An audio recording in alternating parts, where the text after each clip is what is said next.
유머니즘 김찬호 들어가며 전철 안에서 우연히 마주친 광경 하나가 오래도록 기억에 남는다. 청각장애인 남자 3명이 늘어서서 수화를 주고받고 있었다. 무척 웃긴 이야기를 나누는 듯 모두가 얼굴에 한박 웃음을 터뜨리며 연신 박수를 치는 모습이었다.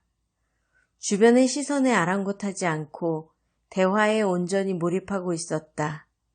말소리는 물론 웃음소리조차 내지 않으면서 배꼽 잡고 웃는 몸짓은 마치 볼륨을 꺼놓은 영상처럼 다가왔다. 그 낯선 광경을 마주하면서 웃음에 대해 새삼 생각하게 되었다. 우리는 거의 매일 웃는다. 인사를 주고받을 때, 고마움을 전할 때, 미안할 때, 수줍을 때, 흐뭇할 때, 심신의 상쾌함을 느낄 때, 신이 날 때, 감격할 때, 웃긴 말이나 장면을 접할 때. 웃음은 대부분 특별한 의도나 노력 없이도 자연스럽게 일어나는 정서, 신체적 반응으로 소통에서 큰 비중을 차지한다. 말보다 웃음이 더 중요한 경우가 적지 않고 그를 통해 주고받는 기쁨의 에너지는 삶의 활력이 된다. 그래서 유쾌한 사람을 가까이 하고 싶고 웃기는 상황을 일부러 연출하기도 한다. 웃음을 선사하는 방송 프로그램이나 인터넷 동영상, 출판물이 인기를 끈다.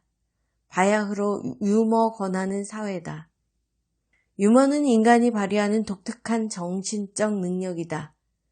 경험이나 상황을 새로운 각도에서 포착하는 직관, 그 의미를 더 높은 차원으로 변환시키는 창조성이 거기에 깃들어 있다. 그리고 사람들 사이의 공감대를 확장하면서 소통의 활력을 불어넣고 유대감을 높여준다. 그래서 많은 영역에서 유머 감각이 강조되고 있다.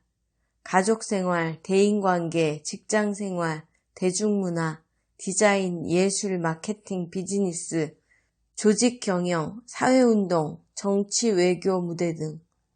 이제 유머는 단순한 여흥이나 대화의 조미료가 아니라 행복의 씨앗이고 타인의 마음을 움직이는 마법이며 부가가치의 원천으로 여겨진다.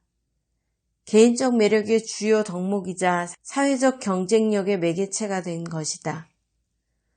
세상살이가 팍팍해질수록 유머는 반짝이고 많은 사람들이 유머 감각을 선망한다. 거기에 부응하여 시중에는 관련 서적들이 출간되고 있는데 대부분 유머의 효능과 노하우를 알려주는 자기계발서 또는 우스갯소리를 모아놓은 사례집이다. 그런데 유머는 어떤 원리로 공식화하기에는 그 얼개가 너무 복잡하다. 또한 소통의 흐름 속에서 전혀 새로운 의미 회로를 순간 포착하는 것이기에 외워둔 이야기를 들려주는 방식으로는 한계가 있다. 삶 속에서 웃음이 피어나게 하려면 기법과 암기를 넘어 유연한 지성을 가다듬고 마음의 부피를 확장해야 한다. 그리고 화술과 같은 개인적 능력의 성장에만 매달리지 말고 일상이 영이 되는 공간과 관계망을 리모델링해야 한다. 내가 그런 문제의식을 갖게 된 계기는 몇몇 대학생들과 대화를 나누는 자리에서 던진 농담 한마디가 분위기를 썰렁하게 만들어 당황스러웠던 경험에서였다. 함께 웃을 수 없다는 것은 단절의 결정적 징표처럼 느껴졌다.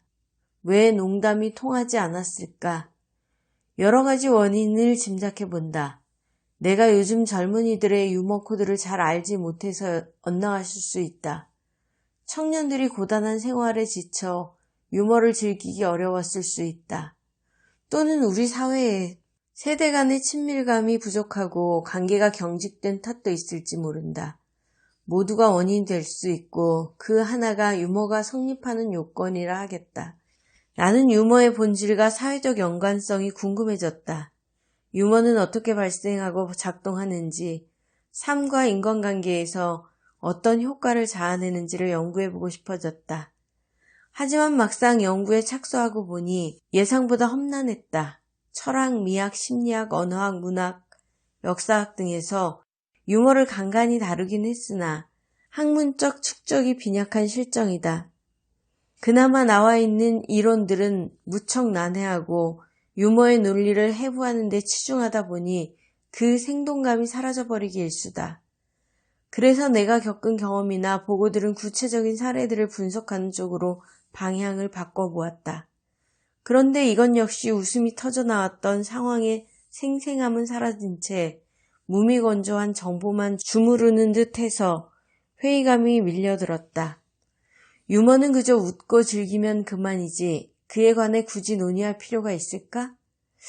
그것은 마치 사랑의 기쁨을 해부하거나 맛있는 음식을 분석하는 것만큼이나 구차스러운 일이 아닌가. 그동안 유머의 본질을 규명하는 작업이 활발하게 이루어지지 못한 까닭을 알 것 같았다. 하지만 오히려 그렇기 때문에 도전할 만한 가치가 있어 보였다. 삶의 여러 현상과 경험을 분석하는 사회학도로서 유머를 파헤쳐보고 싶은 열망은 강렬했다. 내 인생에서 유머는 소중한 동반자이기 때문이다. 가족 생활에서 그리고 친구들과의 대화에서 웃음은 흥겨움의 발효제다. 또한 강의 공간에서도 나는 유머 미덕을 거듭 확인해왔다. 지난 30년에 걸쳐 대학의 안과 바깥에서 여러 주제로 다양한 청중들을 만나오는 동안 유머는 의외의 순간에 경이로운 깨달음을 선사해서 강의의 격조와 윤기를 더해주었다. 관성적인 사고를 넘어선 통찰로 인식의 지평을 열어젖히면서 깊은 공감대를 빚어내는 것이다. 물론 유머가 언제나 즐거움을 빚어내는 것은 아니다. 상대방을 조롱하거나 특정 집단을 비하하는 유머는 불쾌함과 모멸감을 자아낸다. 사람을 업신여기면서 쾌감을 느끼는 비웃음, 성적인 수치심을 유발하는 희롱, 권력과 지위에 도취되어지는 과시적인 미소. 유감스럽게도 지금 한국 사회에는 그런 병적인 웃음이 만연해 있다. 이 책에서는 유머와 웃음이 그러한 이면도 함께 조명하는데 거기에는 인간 세계의 여러 모순이 집약되어 있고 감정의 지형이 여러 갈래로 맞물려 있다. 웃음은 삶과 사회의 자화상을 비춰보는 하나의 중요한 거울이라고 할 수 있다. 책의 제목은 그러한 고민 속에서 정해졌다. 유머니즘은 유머와 휴머니즘을 조합한 것으로 대중매체와 문화평론에서 이미 쓰이기 시작한 개념이다. 유머를 위한 유머가 아니라 인간애로 연결되는 유머라는 의미가 그 안에 담겨 있다.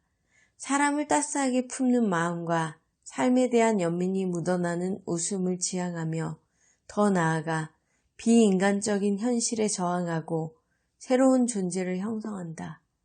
그러한 힘을 잉태한 유머는 유머니즘의 기묘한 지렛대가 될 수 있다. 이 책에서 나는 기존의 학문에 기대어 유머의 정체를 밝히면서 더 나은 세계로 나아가는데 유머가 어떤 통로가 될 수 있는지를 검토하려 한다. 유머니즘, 김찬호, 들어가며